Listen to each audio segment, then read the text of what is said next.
d'adulte, vulgaire truc d'adulte.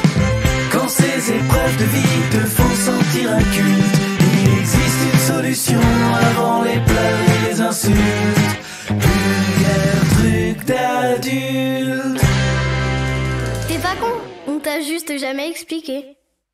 Bienvenue dans ce vulgaire truc d'adulte spécial banque. On va passer une petite semaine ensemble. Il y aura 5 petits épisodes du lundi au vendredi sur la banque. Waouh, formidable, merveilleux. Et on va essayer de vous faire découvrir un petit peu le monde merveilleux de la banque. J'ai une invitée qui n'est pas n'importe qui, puisque c'est la banquière mystère. Bonjour, banquière mystère. Bonjour. Banquière mystère, on ne sait pas qui t'es. Non. Parce que tu ne parles pas pour une banque en particulier, tu parles pour toi en tant que personne qui fait ton métier. Exactement. Il s'avère que moi, il y a quelques temps, je me suis intéressée à toutes les questions de banque parce que voilà, j'ai voulu acheter une maison et que vraiment, je me suis dit tiens, c'est fou, je ne sais pas quelles questions poser à mon banquier, je ne connais rien et donc il s'avère que dans mon entourage, il y a quelqu'un dont c'est le métier. Donc je lui ai posé toutes les questions que j'avais à lui poser. Cette personne m'a expliqué tout ça merveilleusement avec des blagues. Et donc je lui ai dit tu vas venir l'expliquer dans mon podcast. Voilà. Donc merci banquière mystère. De rien, je garantis pas la qualité des blagues par contre. Alors que comme moi, toi. Oui, c'est ça. Moi non plus. Allez, ça commence bien. Banquière mystère, comment ça va? Ça va super bien. Tu kiffes d'être banquière? Ouais, j'aime bien. Wow. Ah si, j'aime bien. D'accord. Qu'est-ce que tu aimes le plus dans ton métier de banquière? Discuter avec les gens. D'accord. Faire des blagues. Voilà. Donc comme moi quoi, grosso modo. C'est ça. Ok, c'est juste que toi t'es mieux habillée. Exactement. Et j'ai un CDI. Ok. Banquière mystère, moi j'ai une question. Quelle question on pose à un banquier quand on veut aller voir son banquier, comme moi, quand on veut aller, quand on veut faire un prêt pour acheter une maison, quelle question on doit poser au banquier et surtout qu'est-ce qu'il est en train de nous expliquer? Moi j'ai rien compris à ce qu'il m'a expliqué et je savais pas ce que je devais lui demander vraiment. En fait, je crois que c'est le sens inverse. Je crois que c'est le banquier qui doit te poser des questions à toi. Ok. Et qui doit t'expliquer simplement. Ouais. Alors tout le monde fait pas des blagues. Voilà, nous sommes une espèce rare. Mais non, on doit déjà s'intéresser au projet, savoir maison ou pas maison, mais savoir pourquoi tu viens là. Est-ce que c'est toi qui viens de toi-même? Est-ce que c'est moi qui t'ai demandé de venir? Est-ce que c'est d'un commun accord parce qu'on s'est pas vu depuis longtemps? En fonction de ça et en fonction des projets que t'as, à partir de là on déroule en fait. Si ton projet c'est une maison, à ton banquier de te poser la question. Après rien ne t'empêche toi d'expliquer. De toute façon on va te demander. Mais de toute façon ça va être ton moment hein. À partir du moment où tu souhaites acheter une maison, pour peu que tu l'aies déjà trouvée, on t'arrête plus en fait. C'est trop bien. Tu vas nous expliquer tout jusqu'à la peinture, jusqu'à l'escalier, et ça c'est trop bien. Et en fait, à nous, après, de déterminer comment on va faire ton projet. Est-ce qu'on peut le faire tout de suite, déjà? Parce que parfois, malheureusement, on peut pas le faire tout de suite. Mais le principe de voir ton banquier, c'est aussi de le préparer, ton projet. De te dire, là, c'est peut-être un peu trop tôt. Ou là, pour y arriver, va falloir faire un peu différemment. Mais ouais, ça peut être cool. Mais en fait, à quel moment on doit aller voir un banquier, en fait? Quand on a un projet comme celui-là? D'acheter une maison? Ouais. Faut aller le voir avant d'aller voir les maisons. Et déjà. Même dans l'absolu, à quel moment on doit aller voir son banquier? Tout le temps. Bonjour banquier mystère. Il y en a que je vois tout le temps. Hein. Donc, non, en fait, t'es pas obligé d'aller voir ton banquier tous les jours, mais c'est plutôt cool de le voir une fois par an. Et parfois, on n'a rien à se dire à part ça va les petits-enfants, et sinon, au travail, ça va. Et ouais, nous, ça va, on vient de déménager, la nouvelle agence, elle est plutôt pas mal. Parfois c'est que ça, et parfois en fait on en ressort avec des choses auxquelles soit on n'avait pas pensé, soit justement on se dit ah bah ouais c'est vrai.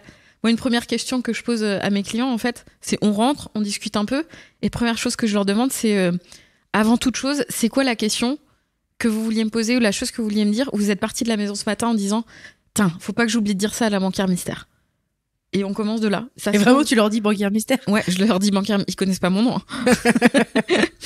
Mes clients, ils savent pas. Ils viennent à l'accueil, ils disent est-ce qu'on peut voir la dame un peu blonde, super belle et très grande, extrêmement mince. D'accord. Et l'avantage du podcast, c'est que vous avez pas ce que j'ai devant moi, c'est-à-dire une personne dans un, pardon, mais on va le dire, dans un plaid polaire. Vous savez, les sweats plaid polaires là que là ils ont plaid. Voilà, le pull plaid, voilà. Voilà. Et donc je l'assume. Ah ouais, complètement. En plus, il me va très bien. Avec un bonnet et tout. Bon. Et alors, en général, c'est quoi la question que les gens posent? C'est toujours vraiment une question de soit un problème sur l'application, soit un problème sur la carte, un plafond qui est pas passé il y a 6 mois et ils se demandaient pourquoi. Ou alors une question sur l'assurance, ou enfin, ça peut être n'importe quoi. Et en fait, parfois, tant qu'on n'en a pas parlé, ils vont pas penser, soit ils vont penser à ça pendant tout l'entretien, sauf que comme on n'en a pas parlé, ils vont pas m'écouter. Ouais. Soit justement, ils allaient zapper, Ouais. et ça sert à ça. Et après, on déroule, quoi. Si comme moi, quelqu'un veut acheter une maison, Ouais. comment on prépare le premier entretien qu'on va faire avec son banquier? On doit le préparer déjà, cet entretien? Ça dépend où t'en es dans ton projet.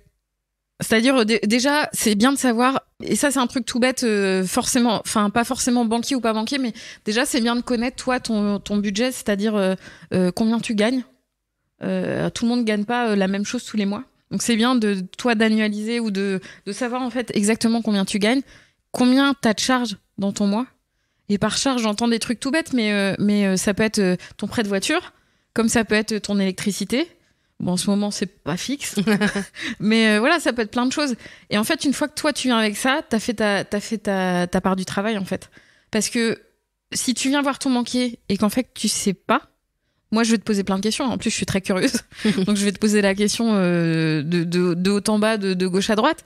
Mais si toi, déjà, t'as pas les bases de combien tu gagnes, bah, je sais pas, en fait, parce qu'en fait, là, j'avais eu une prime une fois et on va regarder, on va reprendre, on va refaire ton relevé de compte. Mais c'est toujours plus simple si toi, tu sais combien tu gagnes, parce qu'après, ce que moi, je vais t'expliquer, ça va être plus simple à comprendre.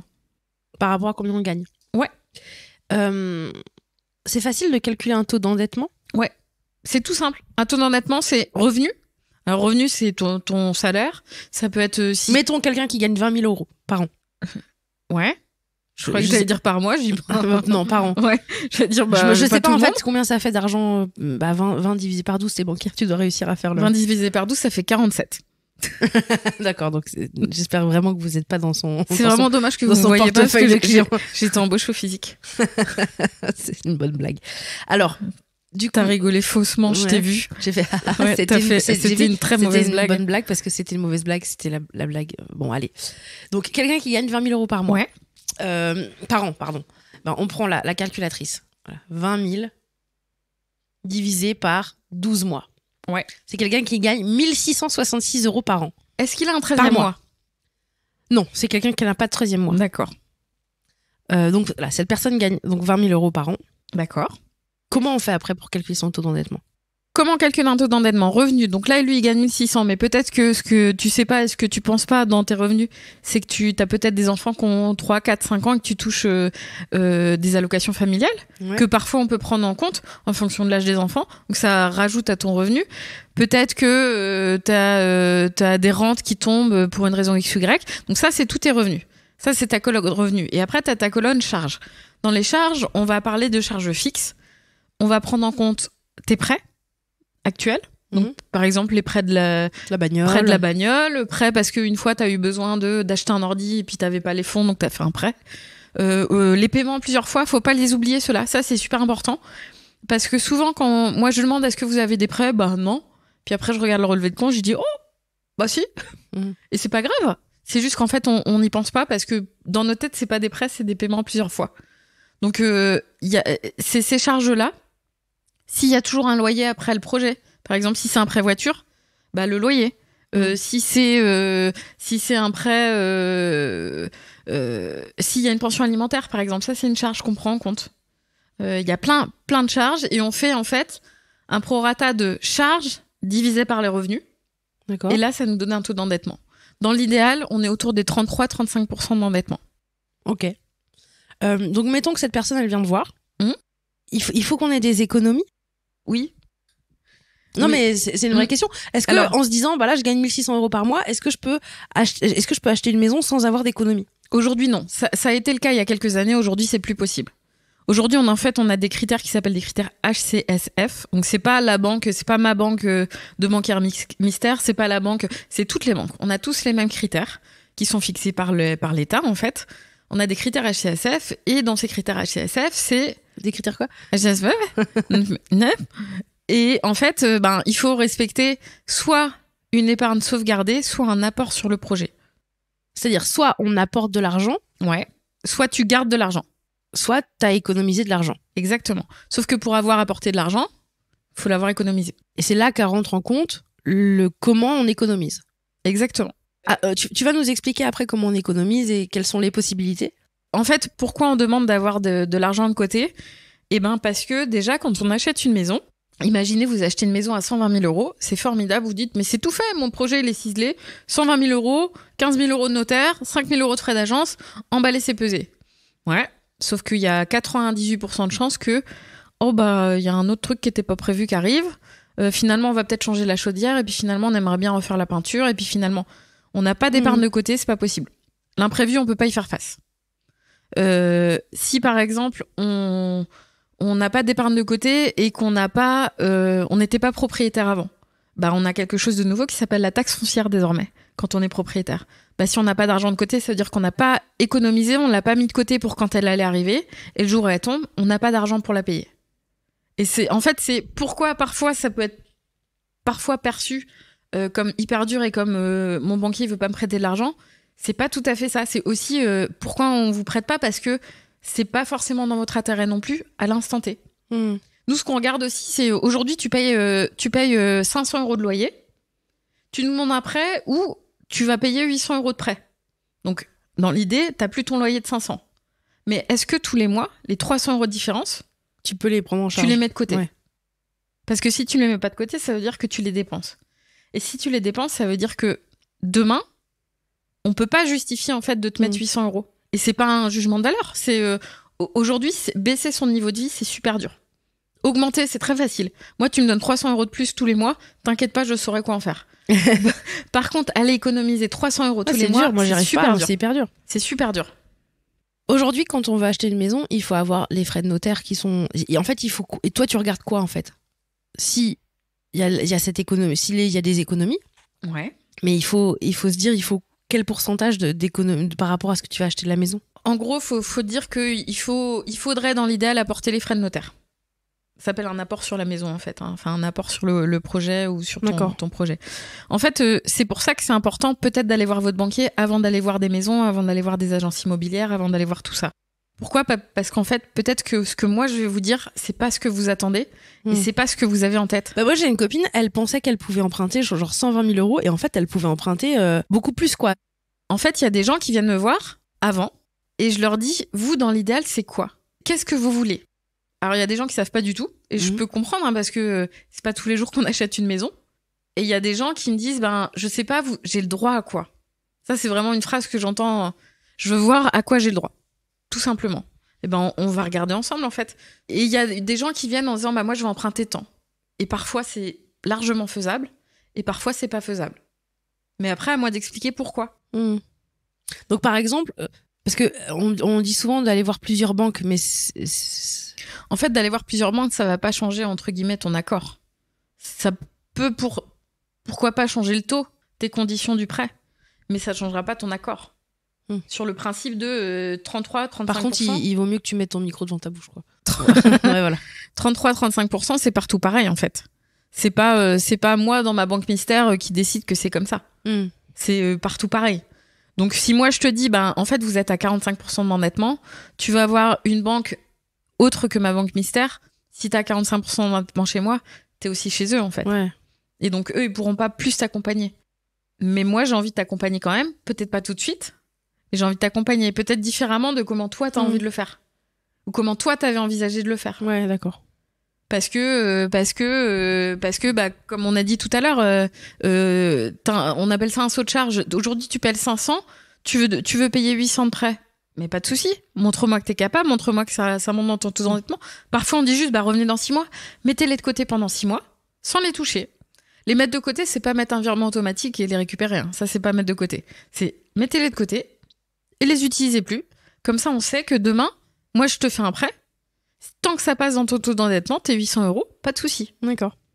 Mais par contre, si tu les mets de côté puis que tu les récupères tous les mois, pour moi, ça montre que ton niveau de vie te permet pas aujourd'hui peut-être d'emprunter autant que tu voudrais, voire d'emprunter tout court, malheureusement, parfois. Hein.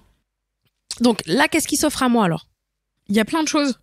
Et il y a plein de choses qui peuvent t'aider à faire plein de projets différents. T'es pas obligé d'en faire qu'un seul en même temps. Moi, ce que je fais, je suis pas la seule et je pense que vous tapez sur Internet pyramide de l'épargne, vous allez la trouver. Mais vous faites une pyramide et Attends. Tu sors ce mot comme s'il existait. La pyramide de l'épargne. Ça existe vraiment. Regarde. Il y a un truc. Dis Siri. Oui, banquière mystère. Recherche sur Google la pyramide de l'épargne. Ok, voilà ce que j'ai trouvé sur le web pour pyramide du borgne. Regardez. Ça s'appelle la pyramide du borgne? Pas du tout, elle a rien compris. D'accord. Dis Siri, recherche sur Google la pyramide de l'épargne. Voilà ce que j'ai trouvé. Putain, il comprend rien. Attends, je vais le taper. Bah oui, pyramide du borgne. Et donc là, on tombe sur une pyramide. Donc c'est un triangle, hein, grosso modo, avec écrit épargne de précaution. Vas-y, lis-nous ce qu'il y a. Bah non, je vais vous dire. D'accord. Bon bah du coup, tu nous dis pas. Ok. C'est la même que moi, mais vraiment, je dessine plus mal. En gros, c'est ça. En fait, la base d'une pyramide, tu peux pas monter dans ta pyramide si t'as pas une bonne base. C'est beau, D'accord. hein. Ouais, c'est beau. C'est beau ce que je dis. Hein. C'est hyper beau. Je suis tout émue. Et la base de la pyramide, c'est effectivement l'épargne de précaution. Moi, j'appelle ça l'épargne au cas où. Mhm. Au cas où demain, ma bagnole s'arrête en allant au boulot Ouais. et que j'ai 12 jours de prêt de voiture et que je dois payer 1 700 €. Oui, donc ça lui est arrivé la semaine dernière. Voilà. Ravi. Au cas où, comment je paye? Ben, j'ai un livret. C'est facile à dire, hein. Attention, je dis des montants 1700, mais c'est 50, c'est 100, c'est en fonction de ce que vous pouvez faire, en fait. C'est vraiment, il n'y a pas de jugement, il n'y a pas de, l'épargne, c'est en fonction de ce qu'on gagne, en fonction de ce qu'on peut faire. Oui, parce qu'on n'a pas tous la même situation familiale, Exactement. le même travail, Le le même même revenu, le même loyer, le même revenu, le même, On vient pas tous du même endroit, on n'a Exactement. pas tous les mêmes revenus, les mêmes moyens, les mêmes envies. Enfin voilà, on fait ce qu'on peut. Ouais. on fait ce qu'on peut avec ce qu'on a. Et ça, c'est super important Parce que pour des gens, il y a des gens pour qui 1700 € c'est genre rien, et il y en a d'autres pour qui 50 € c'est beaucoup. 1700 €, c'est un salaire, hein. Clairement. Oui, non, mais c'est sûr. Mais tu vois, il y a des gens pour qui 50 € c'est avoir C'est beaucoup énormément. économisé en fait. C'est énorme. Moi, j'ai des clients qui se forcent tous les mois à mettre 10 € sur le livret de leur fils parce que ils peuvent pas faire plus, mais ils savent que c'est super important, ils y tiennent. Bah, moi, je trouve que 10 € c'est énorme au vu de la situation. Et c'est super. Et ils s'y tiennent. Mais parfois, ils peuvent pas. Bah, je comprends aussi. Après, c'est chacun a pas tout, on peut pas tous faire la même chose. Et parfois, c'est ceux qui peuvent le plus qui font le moins. Qui peut le plus peut le moins, comme dirait. Qui volent un œuf. Oui, oui. Donc alors, la base de la pyramide de l'épargne, C'est l'épargne de précaution. L'épargne au cas où. Et donc, en gros, ça, c'est les livrets. C'est le livret A, c'est le livret d'épargne populaire, c'est le livret de développement durable, c'est le livret sociétaire, c'est tous les livrets. Pourquoi c'est l'épargne au cas où? C'est parce que c'est une épargne où en un clic sur l'ordi ou en un tapement de doigt sur l'application, ouais.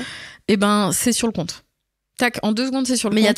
y a très peu d'intérêt sur ces trucs-là. Alors, oui et non, puisque cet été, on a une hausse, on est passé de 0,5% d'intérêt en début d'année à, par exemple, sur le livret A, 2%. Donc c'est plus intéressant. Alors, plus intéressant qu'en début d'année, oui. Après, plus intéressant que d'autres types d'épargne qu'on va évoquer, ouais. Pas forcément. Mais en tout cas, l'épargne au cas où, c'est la base. Si on n'a pas d'épargne au cas où, c'est compliqué de bloquer l'épargne. D'accord. Parce que le reste, entre guillemets, bloqué, hein, rien n'est jamais bloqué. Mais c'est forcément sur un livret A? Livret A, livret développement durable, livret d'épargne populaire, livret sociétaire, il y a plein de choses. Oui, mais ça peut pas être juste sur son compte normal. Bah après, je sais pas toi, mais moi, si c'est sur mon compte, c'est pas de l'épargne. Et Oui, c'est oui. plus sur mon compte. Souvent. Oui, c'est vrai. Et puis, le compte courant, il te rapporte rien. Hein. Mm. Ton compte courant, il te rapporte rien. Entre, je sais pas, tu mets 1000 € de côté. Entre 1000 € de côté qui te rapporte 0 et 1000 € de côté qui te rapporte 2%, Oui, il vaut mieux mettre sur vaut mieux se mettre sur un livret. D'accord. Exactement. Donc ça, c'est la Et ça, base c'est de la marrant. pyramide. Ça, c'est la base. Et après, en fait, petit à petit, bah, tu montes. Et parfois, tu vas tout faire d'un coup. C'est-à-dire, tu te dis, bah, moi, je veux mettre 150 € par mois, si tu peux. Je vais pas le redire à chaque fois, mais encore une fois, les exemples, c'est vraiment en fonction de la situation des gens. Je veux pas que tout le monde dise on vit dans le monde de oui ou autre. C'est pas le cas. Non, mais c'est vrai, je vois Ouais, de c'est tout, vrai. donc c'est important de le dire. Après, j'ai vu tes comptes à toi, je sais qu'il y a des millionnaires dans la vie, donc Alors, le podcast, je vais dire, ça ramasse. Hein. ah, ça ramasse dur, hein, Je vais dire, c'est quand même un truc gratuit qui te coûte. qui me coûte. Donc vraiment, c'est. Donc voilà, ça c'était les livrets, tout ce qui était les épargnes au cas où. On va monter maintenant dans la pyramide de l'épargne Tout à fait. et on va parler de l'épargne projet. l'épargne projet. Donc ça, c'est dès qu'on a un projet. Un ou des projets. Donc de maintenant, dans 10 ans, Maintenant, dans 10 ans, à la retraite, les enfants, les études, plein de Voilà. projets. et ben ça, l'épargne projet, vous savez quoi, on va en parler demain. Donc à demain. À demain. Retrouvez-nous avec la banquière mystère et on vous parlera de tout ça. J'espère que vous allez être au rendez-vous. Gros bisous. Bonne soirée. Vulgaire truc d'adulte, vulgaire truc d'adulte. Quand ces épreuves de vie te font sentir inculte, il existe une solution avant les pleurs et les insultes. Vulgaire truc d'adulte. Bah tu vois, c'est pas si compliqué.